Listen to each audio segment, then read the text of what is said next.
Organissima, New York. Your exotic skin, hair, and beauty source, and your one-stop shop for all your natural and organic skin and hair care, featuring authentic organic Moroccan oil and prickly pear seed oil and much more. Bringing you only the best, straight from the source and proudly produced in the USA. So what are you waiting for? Shop today at www.organissima.com. Organissima, New York. Your beauty is our duty.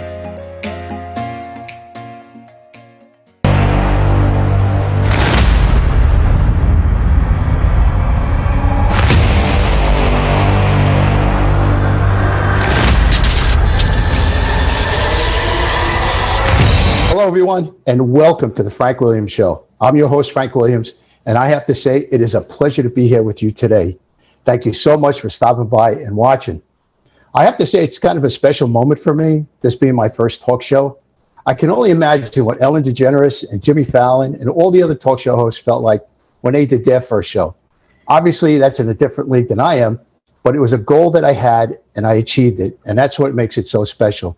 So thanks again for stopping by and watching. Today, I want to share with you a little bit about myself and my journey as to how I got to be here. And then we'll talk a little bit about the show and some of the topics we're going to discuss. And after that, we'll talk about our first topic, which is our BS. I have a great guest today, so let's get started. I'm a divorced father of 3 beautiful girls. I am a life coach and motivational speaker. I'm a former correction officer. I worked in the prison system in New Jersey. 2 of the questions I get asked often are, why did you decide to become a life coach? And why did you decide to become a motivational speaker? Both of those decisions came while I was working in the prison and encountered 2 inmates at different times. Why did I decide to become a life coach? The floor I was assigned to was where we housed all the inmates that were in for manslaughter or murder. And I remember one day while on duty, I was in the lobby area on that floor, and 2 inmates came off the elevator. One inmate stood about 5'4", 125, 130 pounds. The other gentleman stood about 6'4", 250 pounds.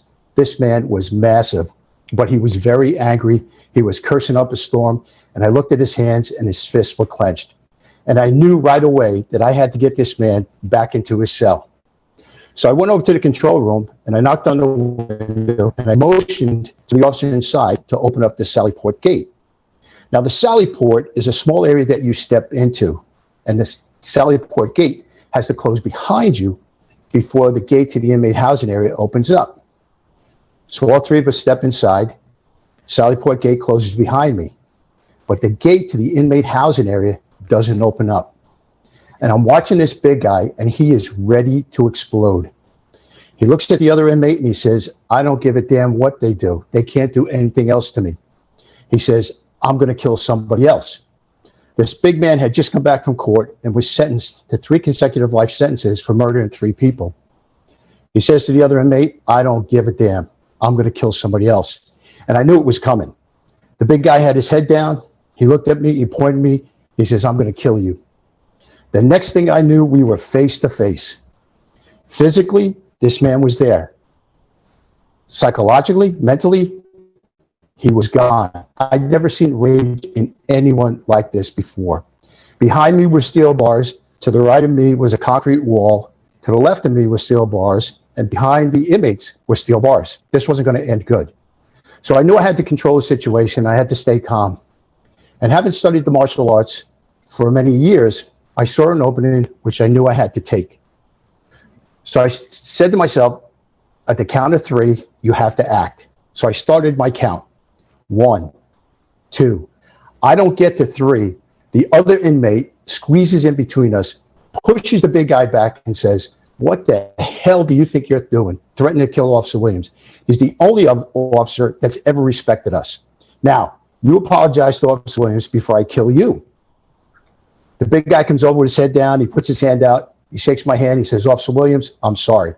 No sooner does he finish that sentence that the gate to the inmate housing area opens up. Both inmates walk inside. The gate closes behind them. End of situation. But I thought about this big guy for a long time, and I couldn't help but wonder how this man's life could have been different if only someone or something intervened at an earlier stage that could have led him to the right skills and resources to take a better path in life. So it was because of that gentleman that I became a life coach. Why did I become a motivational speaker?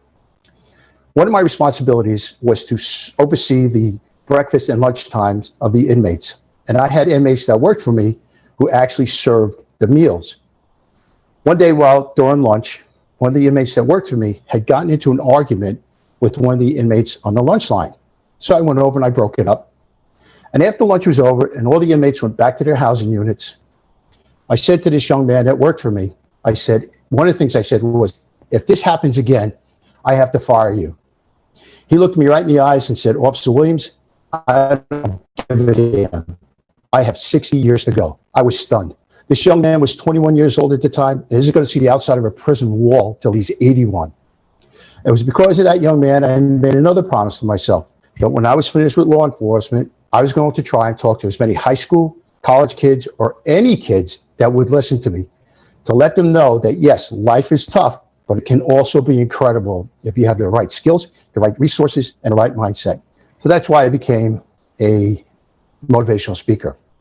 My life coaching and my motivational speaking led me to being interviewed on podcast shows. Just a couple of months ago, I was interviewed by a gentleman who goes by the name of Hurricane H. He's a great guy, and I strongly recommend that you follow him. He has some great topics and some great guests. After our show, we decided to go out to lunch, and we went out to lunch a couple of weeks later, and we talked about having my show on his network, EMBC network. Well, to make a long story short, here I am today. And I have to tell you, it is a fantastic feeling. And thank you again for stopping by and watching. As far as the show goes, we're going to talk about things that are going to make your life easier and much more productive. We're going to talk about fitness, nutrition, wellness, relationships, developing a positive mindset, how to overcome roadblocks in life, how to overcome anxiety, which leads me to our first topic, which is our BS. Now, I know what some of you are thinking. That's not the BS I'm talking about. I'm talking about our belief system, who we believe we are, and what we believe we are capable or not capable of achieving in life. So much of what we believe we can and cannot achieve in life begins and ends right here. It is believed that we think about 6,000 thoughts a day. 85% are believed to be negative. If that's the case, how can we possibly hope or even dream to change our lives for the better? What we have to do is we have to start eliminating the negative thoughts and incorporating the positive thoughts. Now, are you going to eliminate every positive thought in your mind? Absolutely not. That's not the goal. The goal is to eliminate as many as you can and start filling your mind with positive thoughts. Think of your brain as a computer. If you put in the software that's programmed to give you doubt, uncertainty, and fear, what do you think is going to show up in your life? Yes, doubt, uncertainty, and fear. But if you put in the program or the software that's programmed to give you strength, perseverance, and victory, what do you think is going to show up in your life?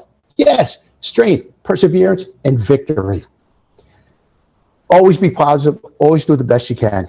And my guest today is the founder and president of RomanMedia.com.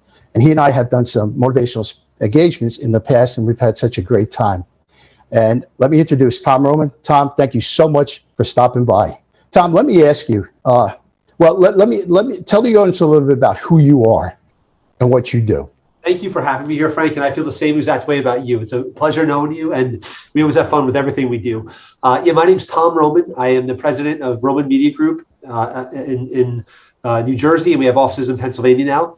And we're a search engine optimization and website development company.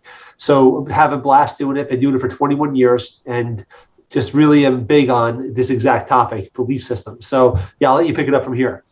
Tom, you actually published a book. Tell us a little bit about the book. Great. Yeah, so the book is actually one of the things I was going to talk about today was the concept of it, but it's called The Vision by Thomas Roman. You can get it on Amazon as a print or a Kindle version. And what the book is about, it's all about one's focus of what they focus on in life, right? And at first it's establishing your goals according to what you want to accomplish, and then thinking only the picture in your mind, only thinking that goal. And I have this one motivational YouTube video that I watch almost every day. And what it says in the video is that you can't get to a destination by going in a direction and constantly changing your directions. And that's how I see the modern landscape in terms of all the distractions out there, all the social media, all the text messages, all the memes that are out there. All of them are simply distracting you and changing your direction from the outcome you want. And that's a big part of it. And the outcome you want is the person you have to believe you are, in a sense of gratitude. And I think it's very simple, but that's the whole construct of the book. And what I think really works in terms of the philosophical and emotional side of actually first believing who you are and knowing where you're going and believing that you're that person. Tom, do you have any tips on how to overcome roadblocks with people trying to establish goals or achieve goals? What is it they can do to overcome those roadblocks? Because unfortunately, many people, they quit, and what happens is they tend to develop some type of low self-esteem. Sure. Yeah, so that's a great point. Well, I always think of a roadblock as like kind of a feeling of a false start, right? Where you start something and then it's like a race where someone starts falsely and then they have to restart the race again. Roadblocks are going to happen. And over the past couple of years, I have a child who had some serious medical issues, and we lived at the hospital for 6 months last year. And we're back for a lot. It's pretty intense. And we were starting an organization, a big sales effort, and a variety of other things. And it got pushed back and pushed back and pushed back. And frankly, I was really lucky that I was able to work from a laptop, because I was able to still function as a business and still manage my team and serve our customers. And that could be considered a roadblock to many, and it was, right? It was a serious situation that was a 10 out of 10. It had to be handled, and we had to just go, right? Just pack a bag and go. And now I'm in a position where our daughter is stable and she's doing great. And the idea is that now is the perfect time. All those roadblocks happened for specific reasons and shaped me into something different, where every minute I have now is of extreme importance and extreme value. And it's so focused, I can't even talk about it because I had that experience. So the idea is you're going to hit stuff like that in life. And the idea, that's the journey. And when you hit a roadblock, if it's something like I explained, then you keep moving forward until you can, develop a situation where you can focus again. And if it's a person in your life that's a roadblock, frankly, this is where you have to examine whether those people are, meant to be in your life, if they're healthy influences and are supporting of your goal and of your vision, right? And it's actually none of their business what your vision is. It's your business. And the idea is that you have to believe it, and it's your belief. So I don't recommend hanging out with toxic people. I recommend getting them out of your life as viscerally as you have to. And as hard as that sounds, it makes a huge difference, because you want to be with people who are pulling you up and pulling you forward, who are encouraging towards your goals, not saying, oh my God, that idea will never work. The idea is you need people that are supportive of it. But the idea, the most important thing is that you believe it's happening, that you are in gratitude, that you have the outcome you want already. So what would you tell someone as far as quitting? Would you tell them to quit? Would you tell them to try something else? What would you tell them? Well, I think you have to be, you have to have it as a case-by-case basis. I think you have to persist. I grew up in the Rocky generation, right? So I grew up, we were little kids, and we had a frozen turkey in our freezer downstairs. And after we saw Rocky, my brothers and I hung it up, and when it melted and defrosted, we were punching it. And my mom came down to a turkey, all the drippings on the ground and everything. She never told my dad about it until years later. But I grew up in the Rocky generation, where you persisted and you went through whatever you had to go through, where the mind takes over and the body does what it tells you to do, right? So I'm big on persistence and persevering through any obstacles. When it comes to business persistence, however, I think there's a couple of different things. You have to examine if I always think I worked like 5 jobs, 6 jobs at one time when I started my business in order to leave the day open. So I consider that like the Statue of Liberty back in the 80s when I had the scaffolding. The Statue of Liberty was the main business that I own now, and all the different jobs I worked. I bartended, I packed boxes at night, I worked security, I was a waiter, I worked retail, I worked corporate sales, I did another sales gig. I was working really hard. And what the point was is that all those jobs supported my big goal, which is the media company now. And the idea is that I persisted until that business had the cash flow.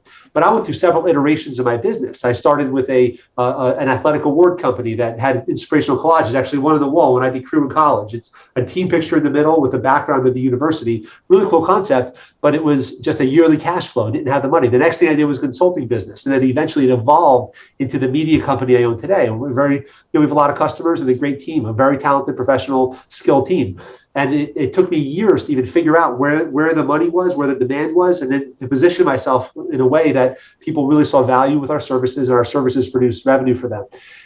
But the point is, I had to go through several iterations. So at certain points, I had to give up. I gave up on Newflash, my original company, but I went and got a full-time corporate sales gig, worked all these side jobs in order to leave my day open in order to be able to figure out where it was. So I think if a business isn't making money and cash flow in 6 months, I think you got to really examine it, and you got to really look at it and work side jobs and don't get emotional and don't get too attached to the business. If it's not making money, the idea is that's not working. You have to learn more skills, whatever it takes, but be patient. It took me 20 years to get to a point.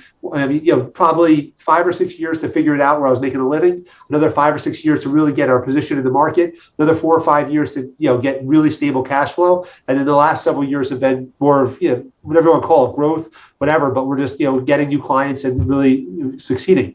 On the second part with relationships, I think you got to examine whether the relationship's healthy or toxic. And this is a part of that rocky generation that I mentioned before. I think, you think that you can't change other people. So if the relationship is toxic, it's bringing you down every time you're with that person that makes you feel bad, you got to really examine them and kind of get them out of your life. And the people you want to hang out with they always say you're the average of your peer group, right? And I don't necessarily mean a peer group of what they have. This guy's got this kind of car, this kind of house. The peer group is their vision. Right, is what they're going to become. What they are in mind is what they're going to become in physical reality. So you want to be a peer group with people with strong visions that are talking vocabulary of success, of moving forward, of hitting their goals, of being hungry and applying themselves and actually doing things. And I told my cousin today on the phone, we were chatting, and he goes, my friends, they want to go out. And I said, listen, your friends want to go out. They're not building a business like you are. I said, they want to go out to wherever, Atlantic City for the weekend, come back all hungover on Monday, go to their job. That's great. But if you're building a business, and he told me he's doing this, I didn't tell him. He goes,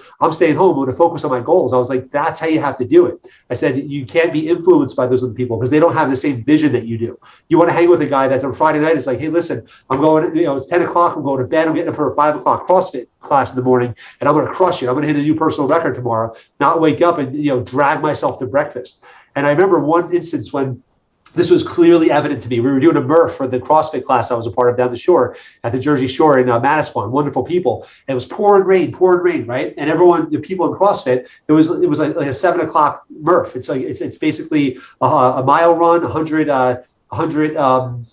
pull-ups, I think, 200 push-ups, 300 air squats, and another mile run. It's a very intense exercise, right? It's in honor of a fallen soldier, American soldier that's who it's named after. And I remember running or in big huddles, and we're just going through. These other people are hiding under the awnings, all hung over and just still drunk from the night before.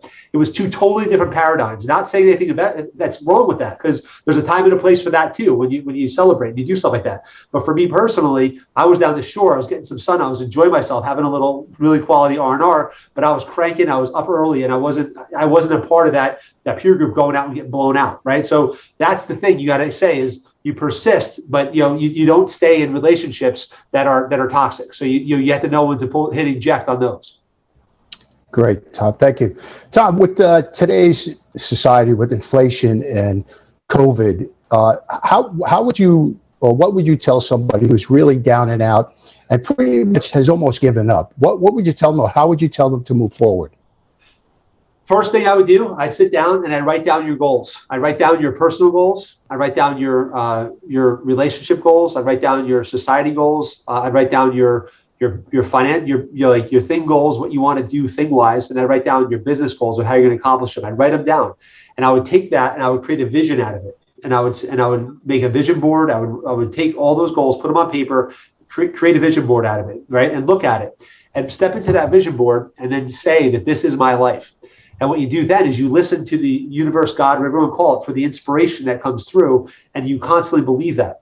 And I think the key is that this is a very important thing. You work as many jobs as you have to in order to finance that venture. And what you do then, the reward for succeeding in the venture is slowly letting go of the side jobs and then being able to work that full-time main job. So you work, and this is a paradigm shift, I think, because a lot of people don't get that. They're like, oh, I don't want to get a job. A W-2 job is simply a means to finance your main business that you want to accomplish. So the idea, once you have your vision, you listen to the inspiration, because as you hold that vision, you're going to get the ideas. It's like being an acorn in the ground and getting germinated with the necessary essences from the soil in order to become an oak tree. Or you could be a poison ivy seed and you could get the necessary essences to become a weed, right? A poisonous weed for that matter, right? So the idea is your vision is the type of seed you are, and the universe, God, whatever everyone calls it, is going to give you the ideas to manifest it. And then all the side jobs you work, that scaffolding, is going to help you create that main business. And all you do then is you get the skills you need in order to create that business. And this doesn't come from business school. It doesn't come from going to college. It comes from doing the research, reading the books, and doing whatever you have to do, talking to people, mentors, whatever you have to do. And you know exactly what you have to do. When you get to that point, you're like, I got to talk to this guy. I got to take this course. I got to learn this software. Then you just learn it. And the idea is that the whole college thing, and I did college. I did a master's degree, and it was a wonderful experience. But it doesn't take a semester to learn a software program. It takes 2 or 3 days, right? Maybe a week. Right? Maybe 2 weeks if it's a really complicated one, but you can learn stuff rapidly and have that confidence, that belief system in yourself. Tom, how many goals would you say an individual should work on at one time?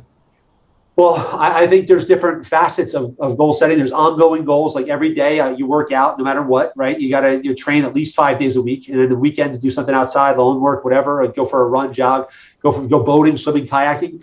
Other goals like diet goals, like eat clean, stuff like that. Those are ongoing goals. But I think what you do is you hold that vision in your mind, and the vision is an all-encompassing thing, right? So you look at the type of house you want. You have a picture of it. You look at the type of, the automobiles. These are like the side. These are like the thing goals that aren't really that important, but that's what creates that vision of the service you have to offer. The vision is what gives you the inspiration to actually go out and get it.